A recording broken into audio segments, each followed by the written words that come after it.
ಆತ್ಮಹತ್ಯೆಗೆ ಶರಣಾಗಿರ್ತಕ್ಕಂಥ ಚಂದ್ರಶೇಖರ್ ಏನಿದ್ದಾನೆ, ಅದನ್ನು ನೀವು ಆತ್ಮಹತ್ಯೆ ಅಂತ ಪರಿಗಣಿಸ್ತಿರೋ ಇಲ್ಲ ನಿಮ್ಮ ಸರ್ಕಾರ ನಡೀತಾ ಇರತಕ್ಕಂಥ ಈ ಹಣದ ದಾಹದಲ್ಲಿ ಸರ್ಕಾರದಿಂದ ಆಗಿರ್ತಕ್ಕಂಥ ಇದು ಹತ್ಯೆ ಅಂತಕ್ಕಂಥದ್ದನ್ನು ನೀವು ಸ್ವೀಕಾರ ಮಾಡ್ತಿರೋ ಹೇಳಬೇಕು ಜನಕ್ಕೆ. ನಿಮ್ಮ ಆಡಳಿತದಲ್ಲಿ ಬಿಗಿ ಇದ್ದಿದ್ರೆ ಚಂದ್ರಶೇಖರ್ ಅಂತ ವ್ಯಕ್ತಿ ಆತ್ಮಹತ್ಯೆಗೆ ಶರಣಾಗ್ತಿದ್ನ? 24 ಗಂಟೆನಲ್ಲಿ ಹಲವಾರು ಬಂಧಿಸ್ತಕ್ಕಂಥ ಕೆಲಸ ಮಾಡೋದಲ್ಲ, 18, 20, 25 ಜನಗಳನ್ನ.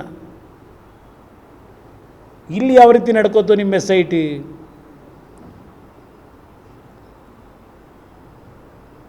ಸ್ವಲ್ಪ ಜನತೆ ಮುಂದೆ ಇಡ್ತೀರಾ ಮುಖ್ಯಮಂತ್ರಿಗಳೇ?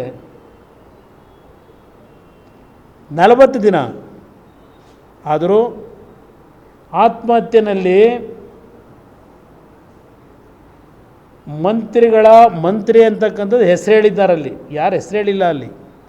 ಮಂತ್ರಿಗಳ ಮೌಖಿಕ ಆದೇಶದ ಮೇರೆಗೆ ಇದೆಲ್ಲ ನಡೀತು ಅಂತ ಹೇಳಿ ಒಬ್ಬನ್ನ ಅರೆಸ್ಟ್ ಮಾಡ್ತಕ್ಕಂಥದ್ದು ನೀವು ಏನಾದ್ರು ಮಾಡಿದ್ರ?